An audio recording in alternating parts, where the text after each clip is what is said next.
بسم اللہ الرحمن الرحیم۔ ناظرین، آج کی ویڈیو میں ہم ایک ایسے نوجوان کی بات کریں گے کہ جس نے حرمت رسول پر اپنی جان قربان کر دی اور نبی پاک صلی اللہ علیہ وسلم کے گستاخ کو واصل جہنم کر کے اس نے یہ جنت کا سودا کر لیا۔ واقعہ کچھ یوں ہے کہ لاہور کا رہائشی 19 سالہ غازی علم دین پیشے کے لحاظ سے ایک بڑائی تھا۔ تقسیم ہند سے پہلے انڈیا میں ہونے والے ایک واقعہ نے علم دین کی زندگی میں ہلچل برپا کر دی۔ 1923 میں ایک انتہا پسند ہندو نے رسول اکرم صلی اللہ علیہ وسلم کی شان میں ایک نہایت گستاخانہ کتاب کے نام سے تحریر کی۔ یہ کتاب ایک فرضی نام سے لکھی گئی جسے لاہور کے ایک ہندو پبلشر راجپال نے شائع کی۔ کتاب میں انتہائی نازیبا باتیں درج تھیں جنہیں کوئی بھی مسلمان برداشت نہیں کر سکتا تھا۔ کتاب کی اشاعت سے پورے برصغیر کے مسلمانوں میں شدید غم و غصے کی لہر دوڑ گئی۔ مسلمانوں نے اس کتاب پر پابندی کا مطالبہ کیا اور اس کے پبلشر کے خلاف عدالت میں مقدمہ دائر کر دیا۔ سیشن کورٹ نے راجپال کو مجرم قرار دیتے ہوئے سزا سنا دی، جس کے بعد لاہور ہائی کورٹ نے اس سزا کے خلاف اپیل کی۔ سماعت میں مجرم راجپال کو اس وجہ سے رہا کر دیا کہ اس وقت مذہب کی خلاف گستاخی کا کوئی قانون موجود نہ تھا۔ مسلمانوں نے ہائی کورٹ کے اس فیصلے کے خلاف پورے ملک میں تحریک شروع کر دی۔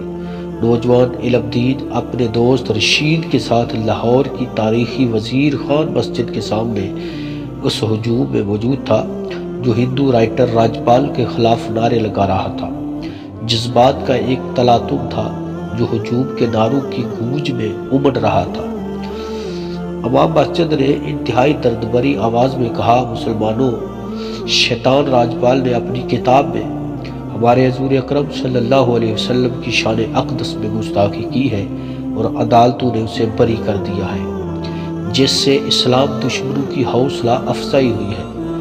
امام مسجد کے یہ الفاظ غازی علم دین کے دل میں اتر گئے اور اس نے اسی وقت فیصلہ کیا کہ وہ گستاخ رسول کو واصل جہنم کر کے ہی دم لے گا۔ اس نے اپنی اس خواہش کا اظہار اپنے قریبی دوست رشید سے کیا۔ وہ بھی راجپال کو اس گستاخی کا مزہ چکھانا چاہتا تھا۔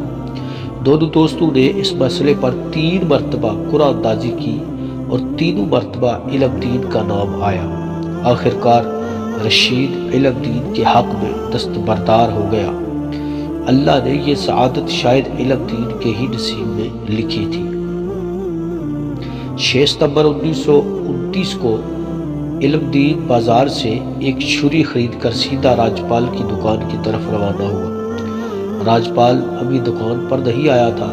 علم دین نے اس کا انتظار کیا اور جیسے ہی راجپال اپنی دکان میں داخل ہوا تو علم دین نے چھری سے اس کے سینے پر زوردار وار کیا جو اس کے دل میں پیوست ہو گیا۔ راجپال موقع پر ہی ڈھیر ہو گیا۔ پولیس نے اسے گرفتار کر لیا۔ اس پر قتل کا مقدمہ کر کے کیس چلایا گیا۔ علامہ اقبال کی درخواست پر قائد اعظم محمد علی جناح رحمۃ اللہ تعالی علیہ نے علم دین کا مقدمہ لڑا۔ قائد اعظم نے ایک موقع پر غازی علم دین سے کہا کہ وہ جرم کا اقرار نہ کرے۔ غازی علم دین نے کہا کہ میں یہ کیسے کہہ دوں کہ میں نے یہ قتل نہیں کیا، مجھے اس قتل پر ندامت نہیں بلکہ فخر ہے۔ کورٹ نے علم دین کو سزائے موت دی۔ قائد اعظم محمد علی جناح لبرل تصور کیے جاتے تھے اور اس وقت ہندو مسلم اتحاد کے بہت بڑے حامی تھے۔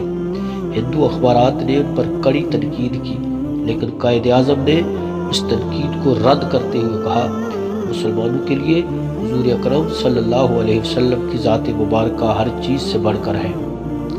31 اکتوبر 1929 غازی علم دین شہید کی سزائے موت پر عمل درآمد کا دن تھا۔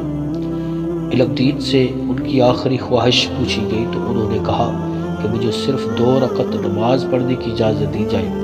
غازی علم دین کو جب پھانسی گھاٹ پر لایا گیا اور جب پھندا ان کی گردن میں ڈالا گیا تو اس نے وہاں موجود لوگوں سے کہا، اے لوگو، گواہ رہنا، میں نے راجپال کو نبی کریم صلی اللہ علیہ وسلم کی شان میں گستاخی کرنے پر واصل جہنم کیا ہے۔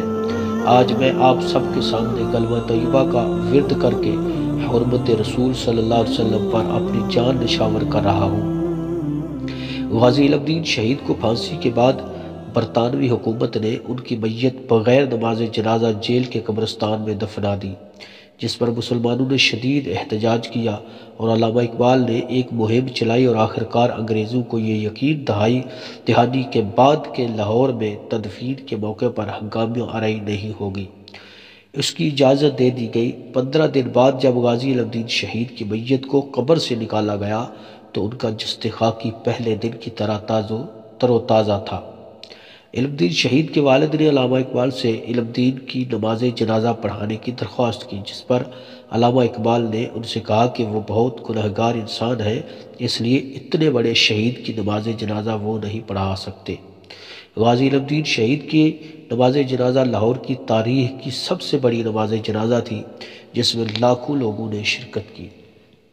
ہر ایک کی خواہش تھی کہ عاشق رسول کے جنازے کو کندھا دیا جائے۔ علامہ اقبال نے غازی علم دین شہید کی میت کو کندھا دیا اور اپنے ہاتھوں سے انہیں قبر میں اتارا۔ اس موقع پر علامہ اقبال نے نم آنکھوں کے ساتھ کہا، ترکھان کا بیٹا آج ہم پڑھے لکھے لوگوں پر بازی لے گیا اور ہم دیکھتے ہی رہ گئے۔